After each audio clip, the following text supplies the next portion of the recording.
Kia ora everyone. No mai haere mai. Welcome to our accommodation information evening as part of Manawa Mai. My name is Tara Baker. I'm the Head of Operations. Kia ora everyone. Thank you for joining us. My name is Stephanie Harris and I'm the Manager of Accommodation Solutions. And we're going to talk to you today a little bit about what accommodation we have here at Waipapa Taumatara at the University of Auckland.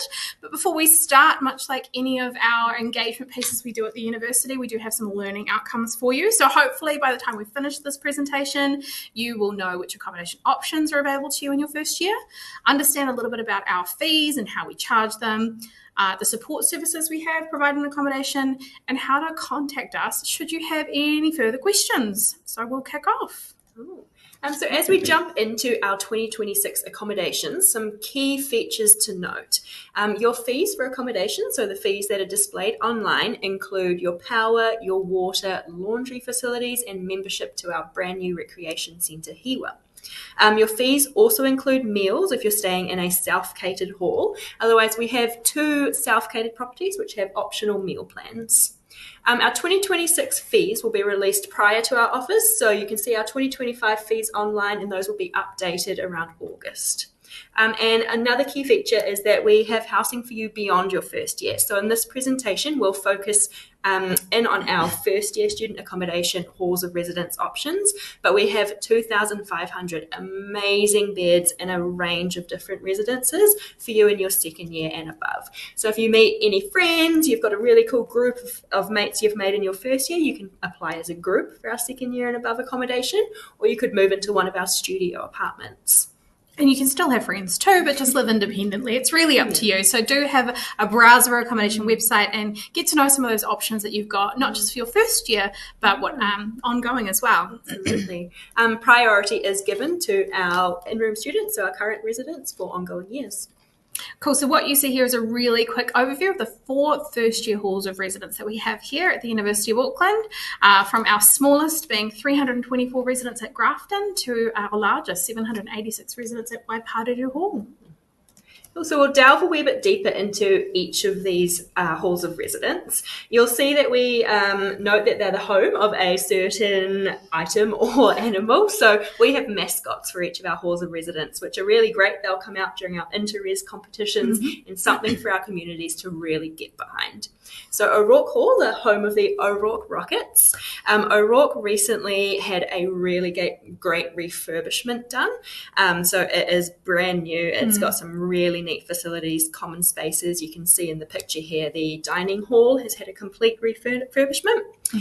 O'Rourke is home to 366 residents. It's fully catered, so 3 meals a day. And the unique feature of O'Rourke Hall is that it is single rooms in pod style. So rather than being single rooms down a hallway, you're in a shared pod with 4 to 5 students. And each one of those pods has its own bathroom as well. So that bathroom is shared between those 4 or 5 students. Absolutely. Each floor has a common space, and then there are numerous other common spaces for social and study.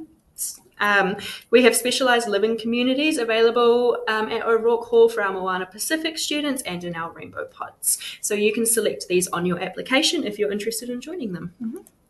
Moving on to Waiparuru Hall. Waiparuru Hall is the home of the Wasps. Waiparuru is our biggest and our newest first year hall of residence, home to 786 residents across 2 towers.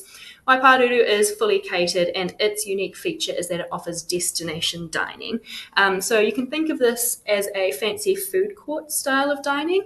We'll go a wee bit more into what our kai offering is and what that is for Waiparuru later in this presentation. Waiparuru has single rooms with shared single occupant bathrooms. So a single occupant bathroom means you have a toilet, a shower, a vanity behind one lockable door, rather than the old stall style bathrooms. The other key feature of Waiparuru is we have a small number of ensuite single rooms available. These are offered on a needs first basis. So we'll look at those who have accessibility or medical needs before we look at the general applicant pool for those beds. If you do want to apply for a large single at Waiparuru, please go ahead, but please know that there is a good chance you might be automatically offered a standard single because those large singles have gone to those with higher needs for them. We have University Hall Towers, so home of the UHT Hounds. We have a brand new hound this year, so we have... She's gone through a bit of a glow up. She's got some eyelashes now. She's looking a lot tidier. I mean, 2012 was a long time ago, so she needed a brand new mascot, something to bring her into this new era. Yeah. So University Hall Towers is 442 residents. It is right next to Elam Arts School. Another fully catered residence with single rooms and shared bathrooms on each floor. We do have a specialised living community available at University Hall Towers for our kaupapa Te Reo Māori. Grafton Hall. So Grafton Hall is located next to Grafton campus, which by no means makes it inaccessible for those who are studying across any of our campuses. So Grafton Hall is around 10 minutes from Grafton campus and around 15 minutes from the city centre campus. You can do it in 12 if you hustle, or maybe a little bit faster if you're on one of the e-scooters you can find around the campus. Yep, so very accessible. It is really well embedded into the community in Grafton. It's got a bit more space, a lot of greenery around it, some lower buildings. So it's a really neat, unique residence. It's home to 324 residents. It is also fully catered. We've got single rooms with shared bathrooms on each floor. And this is really the heart of our Te Reo Māori community or kaupapa. This is where it started and it's expanding into our other halls of residence. A really neat community feel at this hall. Grafton Student Flats is the first of our self-catered options for first-year school leavers, and it is located right next to Grafton Hall, so you truly are a part of that Grafton community. The only difference being you have kitchens to self-cater, so for those who want to cook for themselves or have special dietary needs that they would rather look after themselves and cook for themselves to meet, then this is the one for you. If you did want an optional meal plan, then you are welcome to have that at Grafton Hall next door. So if you just wanted breakfasts, if you wanted breakfasts and dinners, or all three meals, you can opt into those meal plans. It does have some communal areas, and there is an RA living on site there too. And then really exciting for us, so opening semester 2 this year, is University Hall Apartments. So University Hall Apartments has undergone a really great renovation, a full refurnish, and it is brand new for semester 2 this year. Key thing to note for University Hall Apartments is it is designated to students aged 19 to 25. So this isn't an option for you if you are under 19, whereas Grafton Student Flats is. University Hall Apartments is apartments, so you'll be living with 4 to 5 students. You've got one full bathroom and another single toilet per apartment, a really beautiful kitchen and lounge, a place that you can really make home. So we're really excited to welcome our first cohort for semester 2 this year and then open it up for our 2026 applicants. And again, you can get an optional meal plan which is served at University Hall Towers, which is just across the road. So a little bit about our kai offering. We offer 21 meals per week, so that's breakfast, lunch and dinner, Monday to Friday, and it includes breakfast, lunch and dinner on the weekends. We did listen to our students who we used to do just brunch on the weekends, but those high-performing athletes or those who had work commitments, they were really asking that we keep that continental breakfast in. So we do that from 7 o'clock in the morning, and then we transition into a brunch and lunch service as well on the weekends, which is really nice. The other thing that we've done this year to change things up is we've added in a hot breakfast during the weekdays, so on a Wednesday, just to spice it up a little bit. Each hall actually has its own kitchen or its own restaurant, if you will. So Orbit, Grove and Haven are the offerings at University Hall, Grafton Hall and O'Rourke Hall. So it's very similar to most halls around New Zealand where you have those 2 meat dishes and a vegetarian or vegan dish and served in the bain-maries, whereas at Hive at Waiparuru, it's that designated dining where you've got 5 different stations. So there are more options available at those dining services. The difference as well between Hive and the rest of them is that Hive is actually open from 7 in the morning, rolls right through till 9 p.m, and the stations stagger open throughout the day. So it doesn't matter if you are when you come and go throughout the day, you can always swipe to have meals, whereas at Orbit, Grove and Haven, you do have set dining times, which is completely fine. If you need a packed lunch, you can order that the night before, or if you want a packed dinner, you order that in the morning at breakfast, so just so that you can come back and make sure you've got food available to you. What I will say about our catering, while we do our very best to cater to gluten-free, vegan, vegetarian, and halal, those with really highly specialised diets like celiac may need to substitute meals for themselves. Our kitchens, our incredible chefs will work with students that come and meet with them to talk through any allergies or, like I said, those specialised pieces that they need. But our catering is mass catering, for lack of a better word. We are catering to large numbers of students, so we will not always be able to get everything perfect, and so you will need to substitute certain things for yourselves. But our menus are reviewed by nutritionists. They can be reviewed online. You can see the link there, so you can go and take a look to see what we're serving this year at the moment, just to give you a sense of what happens over those 6-week periods where we start to switch up the menus as well. So just a little bit about accommodation. We are fully owned and operated by the University of Auckland. So we're very proud of that fact. As part of our commitment within the Code of Practice for the Pastoral Care of Domestic and International Students, it's really important for us that we manage all of the aspects of our buildings, our staff that are in there, how we train them and how we work alongside our students. We're committed to that continual improvement of delivery of our care, and we work hard to ensure that the student voice is included in that. So we have things like our Residential Advisory Committee, which are our presidents and vice presidents and resident advisors from every hall coming together to meet throughout the year to talk to us as senior leadership about what we're doing so we can make adjustments to our programming and how we support our students. And that's a really, really critical and key piece to our service delivery. It really goes alongside our accommodation whakatauki, which is here waka eka noa. We're all in this together, and no, we did not steal that from Jacinda. I'd like to think she stole it from us, to be perfectly honest. But we really do. We're here to establish a community which promotes hauora and enables all to reach their full potential. That's what we're here to do. We're more than that bed and a meal, which flows on nicely to this slide, which is why I live on campus. As living in accommodation, you've got access to our engagement programs, to the wellbeing framework that we've embedded in our waka to wellbeing, which is how we consider how we engage with our students from not just the academic side, but the social and personal wellbeing.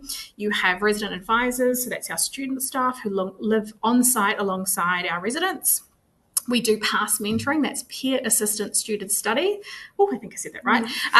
Those are, again, second and third year students from lots of different disciplines within the university who come back to accommodation to work alongside our students to do mentoring 2 to 3 times a week. We have the Hiwa, the Recreation Centre, which is absolutely incredible, and all of our students get full access to that building as part of their fees for living in accommodation. And honestly, why wouldn't you? There is a pool, there is a spa, there's a running track. It's insane. If you haven't had a look at it, go take a look online, see the videos that are there. It's an absolutely beautiful centre. And then there's full security, which might be probably more alongside for mum and dad who might be more keen on this, but all of our residences have swipe access into the buildings. We've got CCTV, we have security services through university security, and more importantly, we have 24/7 staff. So we have night supervisors and night managers who are awake during the evening, working to be there, that additional level of support for all of our students living with us.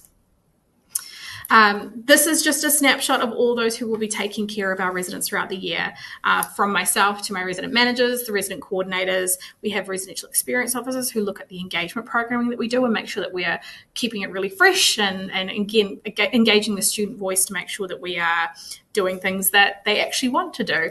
We have our resident advisors, night supervisors, night managers, and our incredible administrators who sit on the front desks and are a little bit like hall mums, just to be that extra layer of support. As I've mentioned before, our halls provide academic support and engagement, but we also have specialised living learning communities within that. So you've got your basic alcohol-free floor environments and single-gendered floors. Now, these are options that you can choose during the application process. Where possible, we will implement these as we look to do the rooming. It doesn't take away from your application. So by choosing this, it doesn't mean that you'll miss out.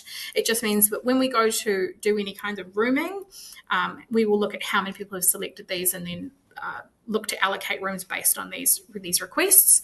And then, as we've mentioned, we've got certain residences where we do our Māori, Pacific and Rainbow student environments, provided that there are sufficient uptake. So, for example, at places like University Hall Towers, the way the building is shaped, it's about 15 students per wing.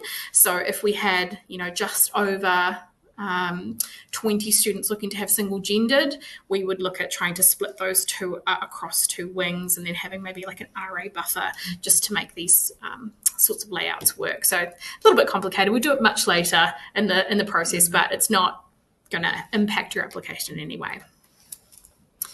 The way we look at our accommodation is we are more than just a bed. We have really great safety and conduct processes. We have a lot of academic support available to us. We've got student leadership opportunities.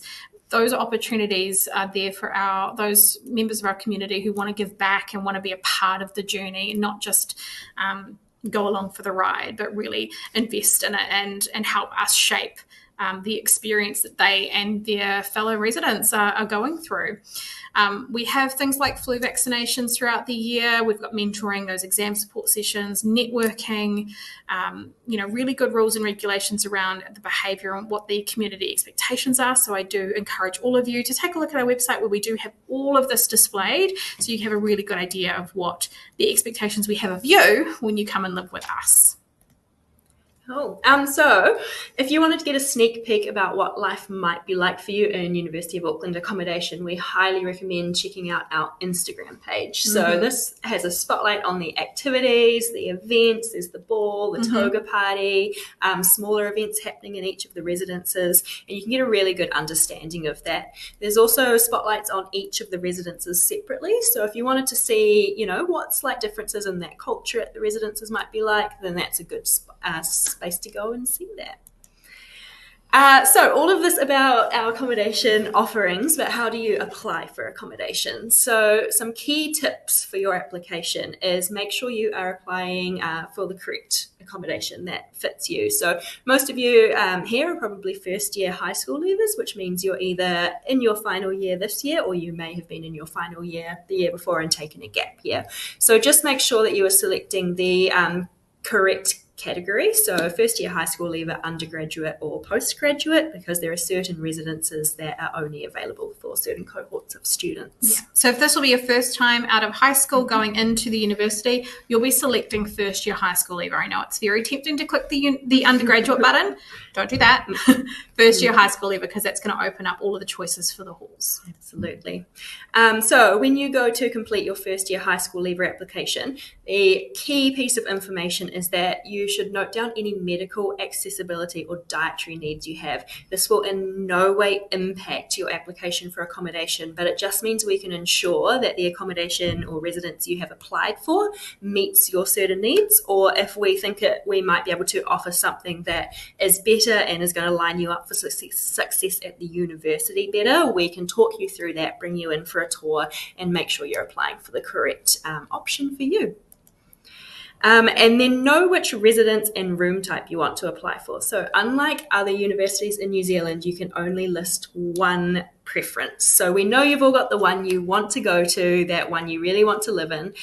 So we only take that one preference. We'll do all we can to offer you that residence, and if we can't, we'll then offer you an alternate option, which you can either choose to accept or you can wait on the wait list for your preferred residence. And then finally, you can save time for your application by reviewing the About You questions. So as part of your accommodation application, you have an opportunity to showcase to us what it is you'll bring to our residential communities. So what makes you special, what might you bring that's unique or authentically you.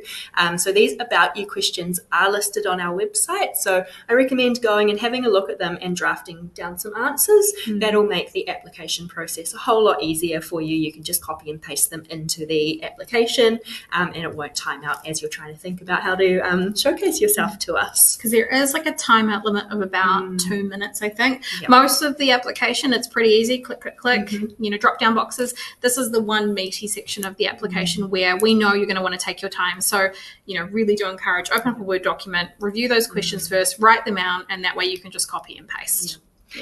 So our applications are open on the 1st of August, but the other thing to note is that they are not taken on a first come, first served basis. So we have our Manawa Mai open day in person on the 30th of August, and we highly, highly recommend coming and checking out our halls of residence. They're all available. You can meet the staff, you can tour through the common spaces and some rooms.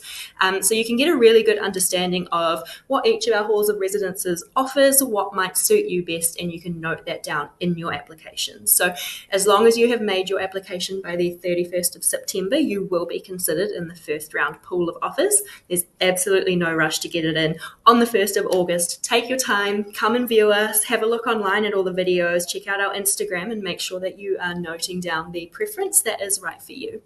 Of course, if you did want to make any changes though, we're happy to help. So you can just email us accom@auckland.ac.nz, include your name, include any details you want to change. If you do have your student ID, that'd be really helpful for us to be able to find your application and make those updates, but we're here to help and make sure you are all set for our first round offers in October. It's really tempting to think you can just jump back in and go and create a new application and change the details. Again, really can't impress enough. You can't. Once you've completed your application, if you want to make any changes, just email the team and they'll get that part updated for you. Oh, so 2026 offers. You do not need to have an offer of study at the University of Auckland to receive an offer of accommodation. So you don't have to be enrolled, you don't have to be accepted. You may receive an offer before all of that's happened, depending on how your grades are looking. If you aren't accepted into the university later after you have accepted an offer of accommodation, that's okay. You will get a refund of your deposit. We make our offers in the first week of October, as does every university in New Zealand, and we will all have the same due date in mid-October. So that gives you an opportunity to have all of your offers on the table and make the decision that is right for you. When you receive that offer, it may be for your preferred choice, which is great. There is a chance, because we get so many applicants for certain halls, that you might receive an alternate offer for another hall of residence. So you can choose either to accept this alternate offer, which we recommend doing, or you can go back on the wait list, and if we have spaces come available at your preferred option, then we'll remake offers for that. If you receive an offer, to confirm it, you will need to have responded by the due date by accepting the offer and paying a $1,000 accommodation deposit, which is made up of the $650 accommodation deposit for your fees and your $350 administration fee. After those first round offers are back, we will continue to make rolling offers right through to the start of semester in 2026. So our applications don't close, but we do recommend getting them in by the 31st of September to make sure you're considered in that first round offer pool where we offer all of the beds that we have. In terms of your accommodation fees, so how do they work? You can pay your accommodation fees in two ways. The deposit for accepting your booking, you'll pay online with a credit card. If you're accepted and you move into accommodation, then we recommend setting up automatic payments. Once you're in New Zealand, we can give a proof of address to set up your bank here if you're an international student, and then you set those payments up to go out fortnightly in line with our fortnightly charging. On our website, we do have our payment schedules, which outline every single payment charge per fortnight and then the date that they are due. So you should be able to note those down in your wall planner, set them up in your calendar to remind yourself. The other option is to continue paying via our accommodation portal with one-off payments. Key thing to note is that credit and debit cards do incur a convenience fee, so we really recommend setting up automatic payments, out of sight, out of mind, and you can focus on your studies. Yeah. The key thing as well with the automatic payments is we're not taking money out of your bank account, you're sending money to us. Sometimes there's a misconception when people are setting those up that we're still taking money. If you do not put a final date on those automatic payments, you're going to keep sending us money. We can obviously refund that's not a problem, but if you look at the payment schedules, there are very clear start and end dates, so that it should be really nice and tidy. Assuming you haven't got any community charges or damage charges, or if you went to the ball and bought a ticket, those sort of incidentals that are on top of your fees, that's separate, but just the fortnightlies, that should flow through really nicely if you follow the dates that we provide you. Absolutely. The other key thing to mention about accommodation fees is that we do charge a 4-week advance charge at the start of the year, And that means your first fortnightly charges won't begin until March, in line with your study link payments, which we know many of our students are relying on for a portion of their accommodation fees. So keep that in mind, that you do pay a deposit up front, and then there is an advance charge that has to be paid before you can move in. So we will be sending communication out to all of our residents before they arrive, just to remind them, have you paid those fees? You'll see your accommodation deposit's been transferred onto your room account, and so you'll have a little bit that's left over. That's that advance charge, and that just means that you don't have to think about anything until those first fortnightly charges go on in March, after O Week's gone on, and like I said, study link's gone through, and all of those bits and pieces, your enrollments, everything's tied in. That's where things start to kick off. So key dates for 2026. Our application portal for 2026 opens 1st of August. The 31st of September is the last dates for completed applications to be considered in our first round offer pool. We will send out the offers in the first week of October. We don't say what day, because obviously there's a huge piece of work underneath that, but the first week of October you'll receive an offer, and then you'll have a due date. So that is generally in mid-October, where your offer is due to be accepted.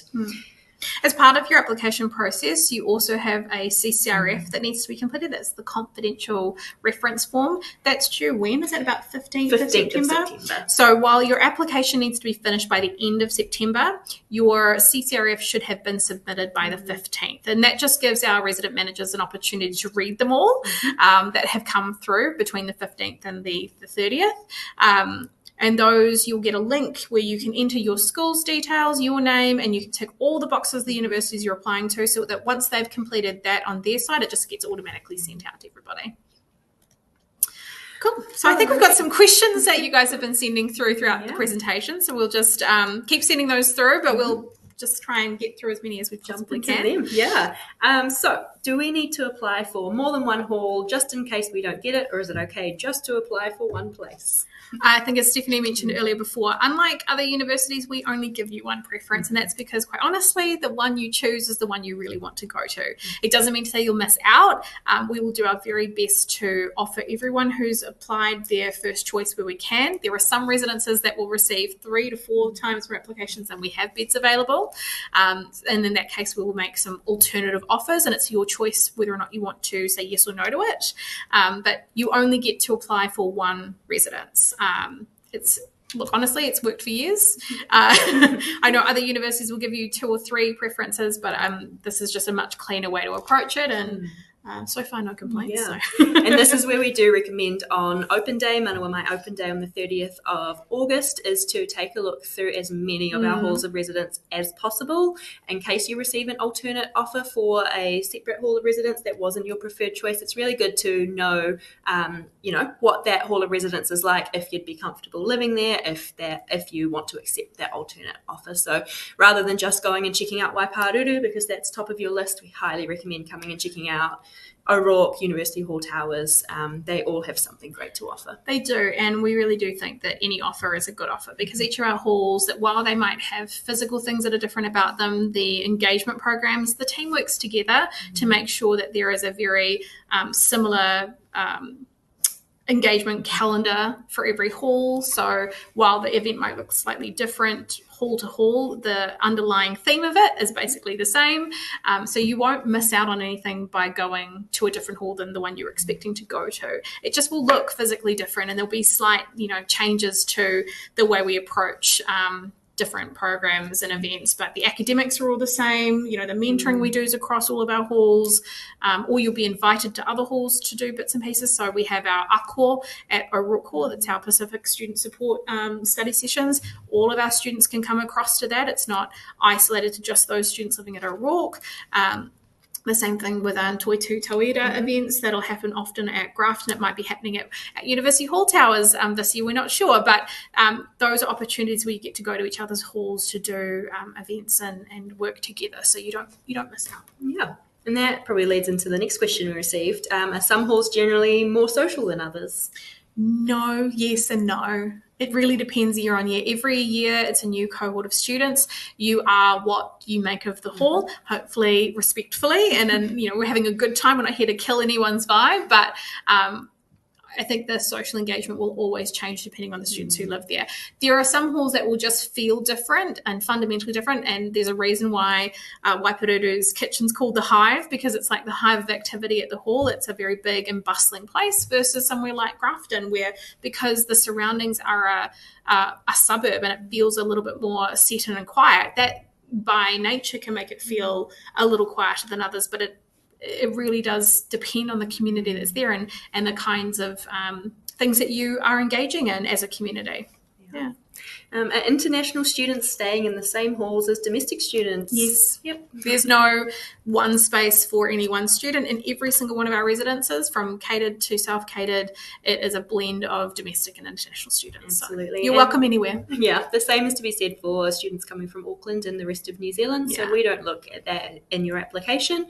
You're all considered equal. You all deserve to be able to come and experience what living in University of Auckland accommodation is like. That's actually a common misconception as well. There's a lot of people who think that if you're living in Auckland that you will get looked at last or won't even be considered at all, but we love having Aucklanders in our residences because you get to be basically built-in tour guides. Basically, you live in Auckland, you know what's great about it, and you know all the great bars, cafes, all the fun stuff to do. So you get to kind of show off your city, and you also get the benefit of living in student accommodation and being that close to campus and that community. And why would we want you to miss out on that? So no, there's no, if you live in Auckland, you get pushed to the side. That doesn't happen at all. You might just get to enjoy going home to a mum cooked meal every now and then. Oh, hang on, that makes our food sound terrible. Our food's amazing.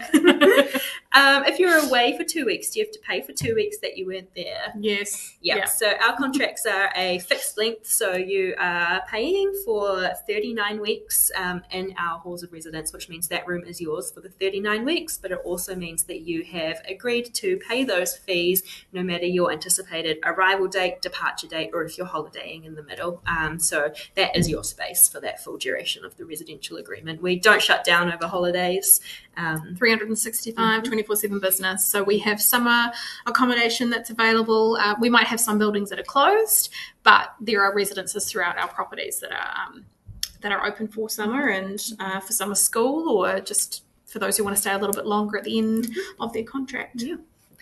Is there a preferred hall for engineering or medical students? Again, no. You live wherever you'd like to. I think there are students who would just like to be a little bit closer to where their faculties are, and honestly, I get it. But everything is in a really easy walkable distance. So you're not going to miss out. You might have to wake up slightly earlier if you're walking from the Grafton campus, but that's only, 12 minutes, 15 minutes walk, or a scooter away, or even on a bus if you're that way inclined. I'm not going to judge you. Yeah. There are a lot of hills in Auckland.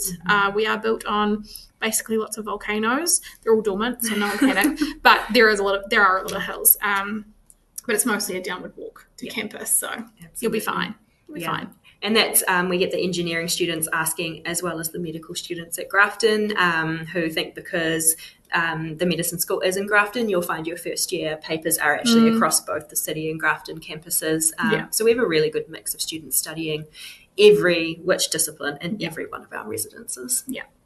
A question we get a lot, actually, I've seen this come through a few times. If you are 17 when the residential agreement starts, do you have to live on a under 18 alcohol-free floor? This is a tricky but easy question. Yes, but we do really look at your date of birth to see where exactly you're going to be turning 18. So those that are going to be months after the contract has started, yes, you will be placed on a under 18 or an alcohol-free floor. Those that are like a few days out, no, you won't.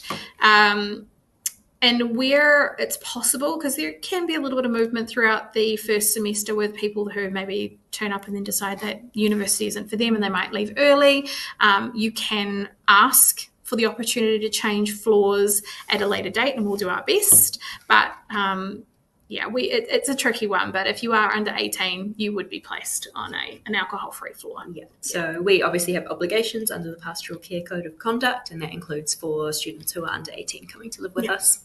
And I know often there are students that might be, if I can get my parent to sign something to say that I can go on that floor, that can be a discussion. But honestly, you're going to have a good time no matter where you are. If your entire focus is to come in and drink, then perhaps coming to university isn't exactly what you're trying to achieve here. All it's a place to sleep. It's a place to stay. You're not going to miss out on anything just because you've been placed on our coffee floor, I promise. And Waiparuru Hall, or I guess any of our halls, are the floors mixed gender? Essentially, everything is mixed gendered accommodation unless we've got those requests for single gender, and at that point we're looking at how many people have requested, where are they requesting, and we will try and place them all together. But you attempt the hall when you first go to room that everything is mixed gendered and just sort of work your way through it. So it's any hall really. Yeah. So question here, when are accommodation applications open? So 1st of August. 1st of August. Again, they are not given on a first come first served basis. So as long as you apply between the 1st of August and the end of September, you'll be considered in the first round offers. Can I have friends over? No. Yes, of course you can. There are certain times during the year where we will have a guest ban, and that's during study and exam periods, because you should be really knuckling down and working towards doing your exams and getting through that period of time. But the rest of the time, yes, we do have guests over. Overnight guests are limited to 1 and at a minimum age of 18. So that's completely fine. But again, during those exam periods, no. And can guests eat at the halls? No. No. The fee that you're paying is for you. All the meals that are pre-planned are for those that are paid in the hall. So if your guests are coming over, you can buy a meal, but we don't just let you come and eat at the hall. So a question we get quite a few times is around the scholarships. So the University of Auckland offer first year school leaver scholarships, and many of them do include the accommodation as a component. So 2026 school leaver scholarships are open now to apply for. You'll be prompted as part of that to apply for your accommodation at the same time. So don't do one or the other. Make sure that you have applied for the scholarship and applied for accommodation. If you haven't, that might impact your ability to be successful in receiving the accommodation. In terms of offers to do with scholarships, so we work really closely with the scholarships office. If you are successful on the day you receive your accommodation offer, you'll also receive your scholarship offer. So they come together. They are both included with each other. If you are successful in receiving a school leaver scholarship, you will not have to pay anything to accept your accommodation offer. When you go in to accept the offer, you'll just have to tick saying, yep, I agree to the rules, the residential agreement, but you will not have to pay the deposit, as that is covered by the scholarship. If you're on scholarship, the only thing you might have to pay throughout your time in accommodation is incidentals, so anything from any fines, any events that might be happening where you might be paying a small nominal amount. If you purchase a linen pack, that will come into your accommodation account. Otherwise, you won't have to make any payments towards your accommodation fees. Yeah, cool. Are offers made already as soon as applications are open, or all at the same time? I think this is asking if we stagger offers, but no. So we make our offers in one first round offer pool in line with all the universities in New Zealand in early October. After that, if we have beds to fill, we'll continue making rolling offers from our wait list.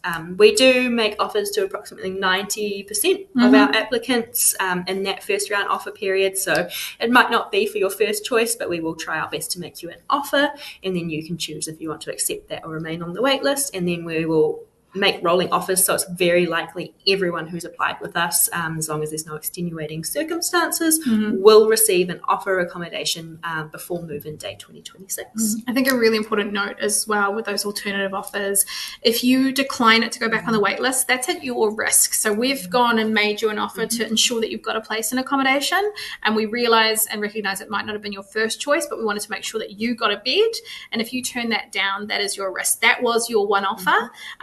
It's very likely that we can make you another offer. It may not be for the hall that you wanted, but for another alternative.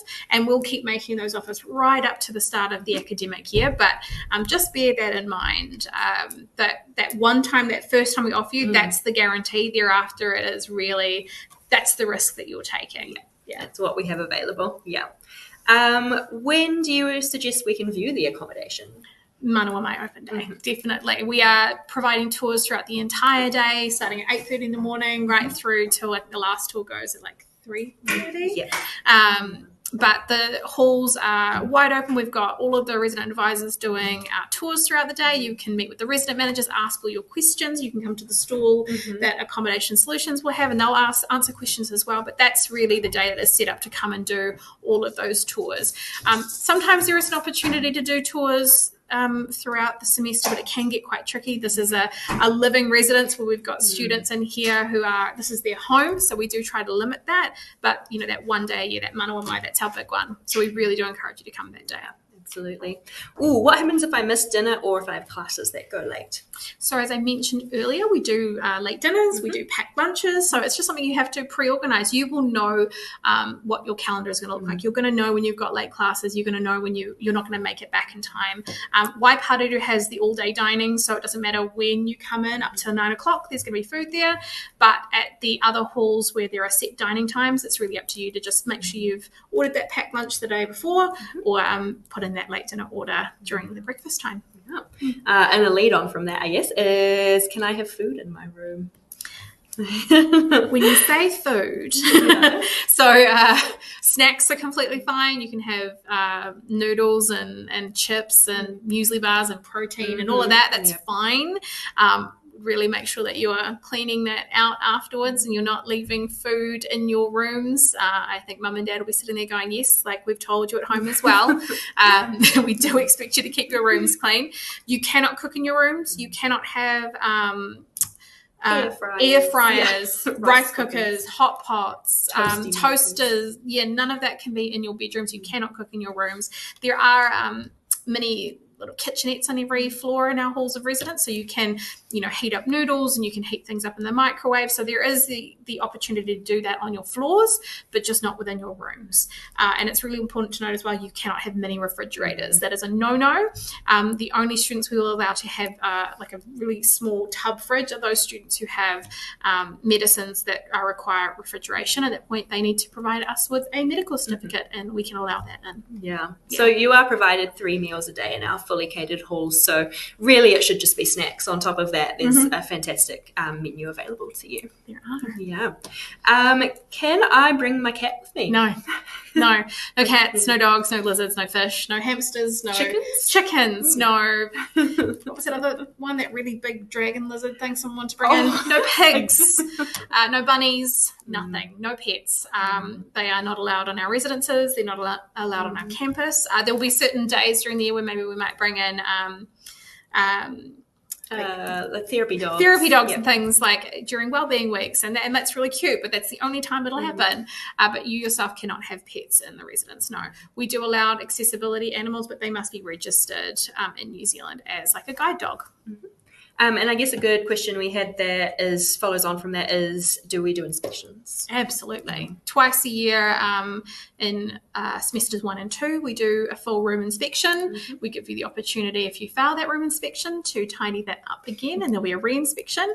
But we may also do spot checks if we feel that there is a hygiene or welfare issue throughout the year as well, and you'll be notified in advance of that.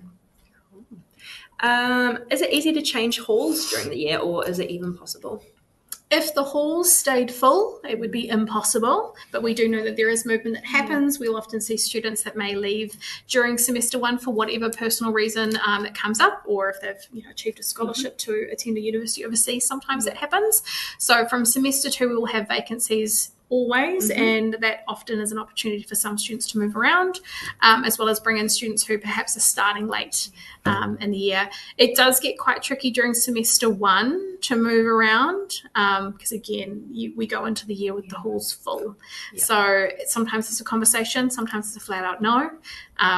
It really just depends on where we are in the year, but if it's something that is really necessary or something you really need to talk through, you go and talk to your resident manager.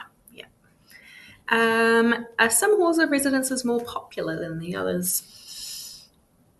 I'd say from an application perspective, absolutely. Waipareru always sees like the lion's share of applications, but I think every hall now, because they are all really quite brand new and have a lot of really cool spaces, they've become quite even over time. It's really evened out. So I don't know that it's necessarily a popular hall, but I think everyone has a hall that when they go and see it, they vibe with it. That's where they would Yeah. really like to go. Yeah. So All their family or friends have been in previous years, and they sort of know a wee bit about it. They know that's the one they that's want to also go. very true. All Yeah. the halls are quote unquote old enough now that they've had enough students go through that you will have had friends, siblings, parents that will have been in our halls. So Yeah. Absolutely. What are the alcohol rules on the floors that allow alcohol drinking? So we're not here to kill your fun. We expect you to be responsible for yourselves, that you are going to be behaving and drinking responsibly. I also know that it isn't necessarily always the case. This is often your first time away from home and you are able to now drink, and that's fine, but we do not allow you to have spirits. So you can have RTDs, beer and wine, but you cannot have flat out spirits. We're also looking very closely at things like soju, because the higher percentage ones we do not allow. The lower percentage is okay, but it will also be limited to about 2 litres or below 2 litres of alcohol in your own room. We do not want to see the fridges in the common rooms stacked full of alcohol. We will confiscate those if we see that happening, and we do really expect that your behaviour is mindful of the community, because while you may be someone who likes to have 1 or 2 drinks, someone else on your floor may not, and they don't necessarily want to hear the party that happens thereafter. So we're really considering the whole picture, not just you choosing to drink. We allow you to drink at dinner. You're allowed to bring down 1 or 2 standard drinks with you to your dinner as well, because that's how we drink responsibly. But again, take a look at our rules on our website. We do go in a lot of great detail into what we expect, particularly around alcohol within accommodation. Yeah, absolutely. Are there any restrictions on things you can have in your room? For example, hanging things on the wall with nails. Oh, no nails. No nails, no 3M strips, none of those little hook things. Not a fan of those. They will ruin my walls and I will not be happy. You can have blue tack. That's not a problem. And there's a lot of things you can do with a blue or a white tack. We do have large notice boards in the room. So we have a lot of people that will pin up lots of photos and fairy lights and calendars and things up on those. And again, blue tack everywhere else. But no nails. Please, no nails. No. Is there parking available? Very, very limited. The university does not build me buildings with car parks. They build me really beautiful residences. O'Rourke Hall has very limited spaces. University Hall apartments will have 1 or 2, and Grafton Hall has 1 or 2. If driving is your main factor for coming to the University of Auckland, you'll find out very quickly that we are a very close-knit city. There's not a lot of space to park. So we look at high-performing athletes, those that might have to travel quite far for work, perhaps. We'll have sort of first come, first serve on those applications, and they won't come out until about late January. We make those available. So if your entire consideration for coming to the university is tied to the car, you won't find out about a car park until much, much later on. So do keep that in mind. Is there a curfew? No. If you would like to be a night owl, that's fine.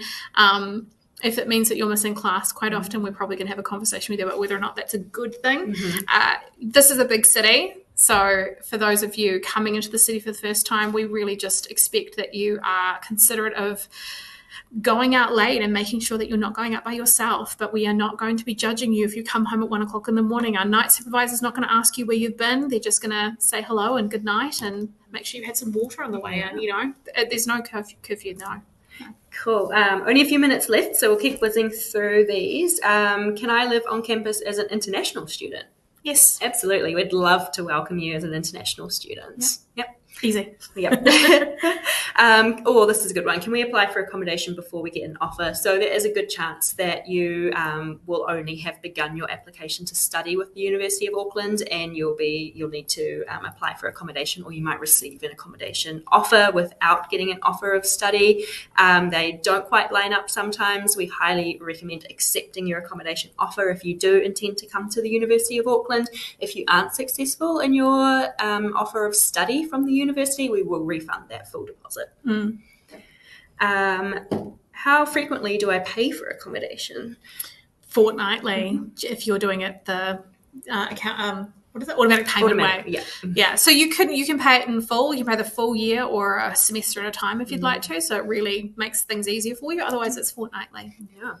We have a question here: if you're able to live in fully catered accommodation for your second year or onwards. We have at Grafton Hall, we've got about 60 beds that we will offer generally to medical students because that's who likes to apply for that particular campus in their second year, and it makes it a little bit easier. Otherwise, our University Hall apartments, that's where you would go to live in a sort of a second year residence where there's catering available. Our first year halls, we've got 2,000 beds for first years. We really do just keep that to our first years. It's a transitional type environment where we're really guiding you through that first year and making sure that you understand the lay of the land, what's happening, and then when you get to your second year, you're moving into those self-catered properties where you're a lot more independent and you don't really need us quite as much. Yep. Someone has asked if the accommodation deposit is refundable. So we do have our withdrawal policy, our refund policy available on our website. And that will also be linked in your accommodation offer. I highly recommend going and having a look at that because it has some very certain situations or scenarios you might be in, and you can see if your deposit or your accommodation fees would be refunded to you. The key things to note is if you are unsuccessful in your application to study, we will refund that accommodation deposit in full. If you are applying across the board, New Zealand, Australia, or further afield, and you decide to take up one of those other offers and you've got a confirmed accommodation booking with us, if you let us know by the 17th of January, you'll receive a partial deposit refund. After that date, you won't receive a deposit refund, but I just recommend going online. There's heaps of information on our website. We have all of this information available to you, including the withdrawal policy, a copy of our residential agreement, our residential rules, our handbooks. All of the information is there, so just go and have a look around and make sure you're knowledged up by the time you receive your accommodation offer in October. If you finish school in 2023 probably, but have a gap period, are you still a high school leaver?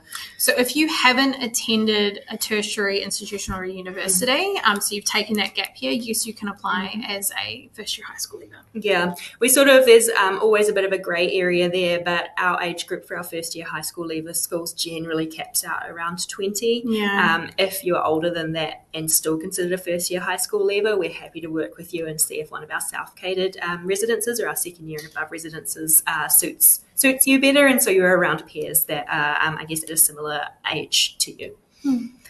When you say one guest per resident, does this mean overnight guest? Yes. Yeah.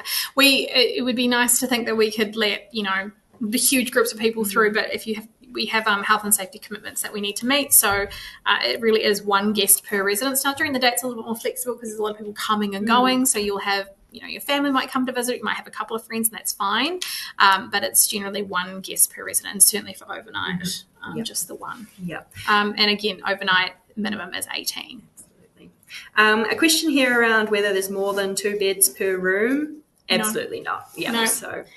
Yeah. No twin chairs, no top and tailing, no bunks, just single rooms. Yeah, so you will always have your own private lockable room, your space to sleep, study in, and just rest and recover. So, and then we have a question here: if I choose one hall and get rejected, is my application rejected overall? Absolutely not. We will do our utmost best to make you an offer first for your chosen hall, if not for an alternate one. But you will be on our wait list and we will offer you where we can. But don't think if you don't get an offer for your chosen hall, you aren't rejected. That's really the key piece here. It does become a numbers game after a while where we get a lot of really great applications and everyone does start to look the same. Everyone's met the same criteria. Everyone is just as equally as deserving of an offer of accommodation. So we consider the offer less so than the residents in that particular situation. So if you don't get an offer for, let's call it Waipururu, it doesn't mean you've been rejected from Waipururu. We just can't offer everyone in that first go. So at that point, it's your decision whether or not you take a risk on the wait list. Yeah, absolutely. So a final couple of questions just as we wrap up. When is open day? 30th of August. 30th of August. I think we've said this many times, but that is the day to come in and see just what makes your accommodation great.